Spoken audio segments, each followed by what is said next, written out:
भगवते वासुदेव। ओम नमः शिवाय। चतुर्दशी तिथि। देखो, तिथियों के अनुसार अगर हमको जानकारी हो कि कौन कैसा है, क्या है, उस तिथि में क्या करना चाहिए, क्या नहीं करना चाहिए, तो इसका बहुत ही अपने जीवन को सहजता से जीने में बड़ा आनंद होता है। हर तिथि का अपना एक स्वभाव होता है, एक अपना उसका तरीका है, उसके रंग हैं, उसके अंदर क्या करना चाहिए, उस दिन पैदा हुए बच्चों का कैसा स्वभाव होता है, उनके साथ कैसे उनके साथ डील करना है, यानी उनके साथ कैसा बर्ताव करना है, वो आपके साथ कैसा बर्ताव कर सकते हैं और क्या-क्या करने की सावधानियाँ बरतनी चाहिए। वैसे साधारणतः मैं तो खुद कहता हूँ कि सहजता से जीवन जीना चाहिए, लेकिन फिर भी कुछ अगर सावधानियाँ बरत लें तो क्या फ़र्क पड़ता है ना? तो ये थोड़ा-सा ध्यान करें। देखो, चतुर्दशी तिथि जो है, वो पूर्णमासी से और अमावस से पहले आती है और भगवान शिव जो हैं, शंकर भगवान, ये उसके स्वामी हैं, देवता हैं। इस तिथि को शिव भक्तों के लिए अत्यंत पवित्र और कल्याणकारी बोलते हैं। शिवरात्रि का व्रत करते हैं कृष्ण पक्ष की को, है ना जी? और भगवान शिव की पूजा और उस दिन भगवान शिव का अभिषेक किया जाता है।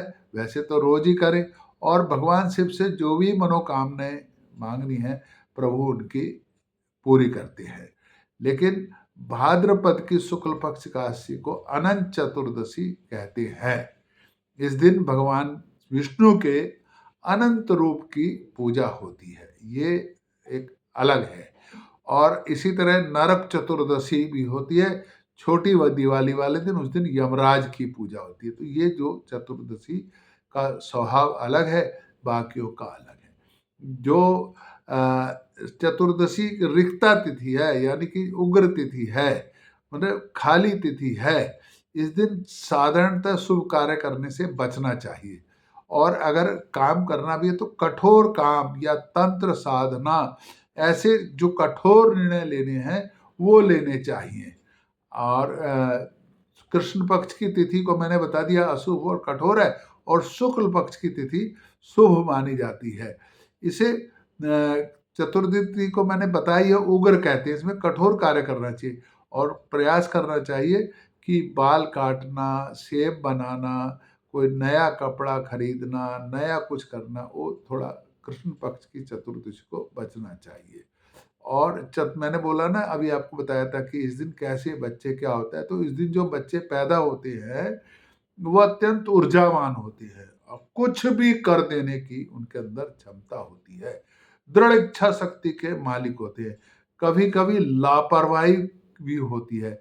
ऐसे जातक जीवन में किसी भी परेशानी का सामना कर सकते हैं, हर चुनौती का सामना करते हैं और अपनी कड़ी मेहनत और स्पष्टवादिता से उन चुनौतियों में सफल भी हो जाते हैं। ये लोग आत्म त्यागी, चतुर और अपनी बात पर अड़िग रहने वाले होते हैं, है ना?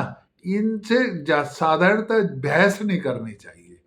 लेकिन एक बात याद रख लो, जितने ये कठोर होते हैं उतने ही अंदर से कोमल भी होते हैं। नारियल होता है ना, ऊपर से कठोर और अंदर से कोमल, तो उतने ये कोमल भी होते हैं।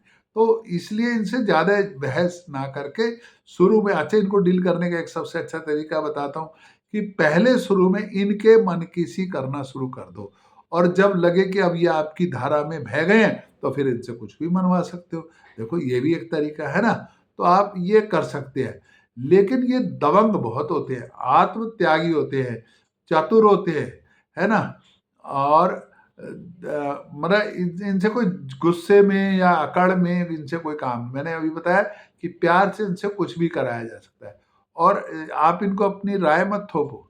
मैंने बताया, अगर आपको अपनी राय इनके साथ मनवानी भी है तो पहले इनसे इनकी राय जानकर, उससे बातचीत करके और इनको अपनी प्रभाव में लाकर फिर इनको बताना है और ये जरूर बताना कि इससे आपको ये फायदा होने वाला है, तब ये जाकर के आपकी बात मानेंगे। इतनी सहजता नहीं आपने की और ये मान लेंगे।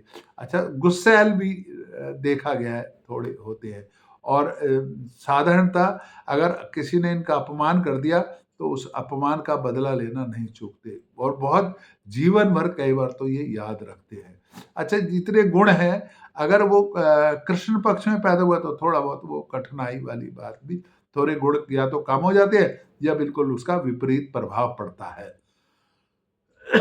वो यह मैंने बताया, जीवन परीक्षण और कठिन संघर्षों भरा हो सकता है, लेकिन दृढ़ निश्चय दोनों वक्त में रहते हैं, है ना? तो और अब उपाय के रूप में यह है कि भी इनको शिव शंकर भगवान की पूजा करनी चाहिए। फल फूल और चावल, दूध, शक्कर, ये उस दिन चढ़ा बेल पत्तर, जो भी भगवान शिव को पसंद है वो करना चाहिए। और प्रयास करें कि इस दिन दही और तेल का इस्तेमाल ना करें तो अच्छा रहेगा। लेकिन अगर लगातार है तो कुछ किसी मनोकामना के लिए कुछ संकल्प कर रखा है तो इसका ध्यान रखना चाहिए।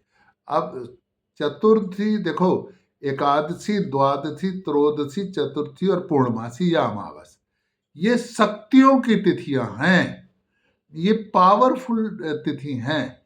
इनमें प्रयास करना चाहिए कि सात्विक भोजन करें और जितना सात्विक हो सकता है उतना करें, है ना? और शुभ रंग पीला है।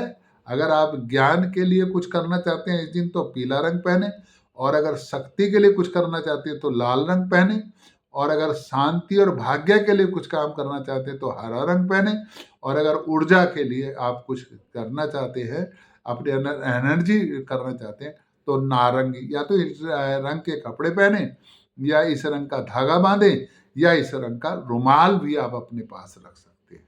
और एक और कॉम्बिनेशन आप देख सकते हैं, मैंने वारों के हिसाब से भी, जैसे आज तिथि के हिसाब से होता है ऐसे वारों के किस बार को क्या करना चाहिए।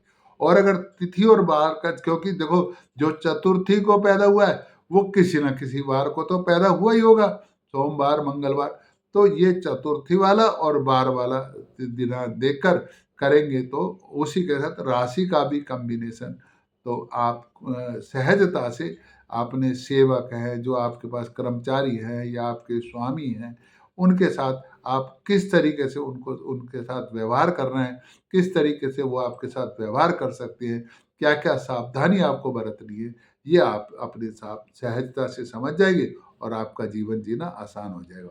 ओम नमः शिवाय। ओम नमः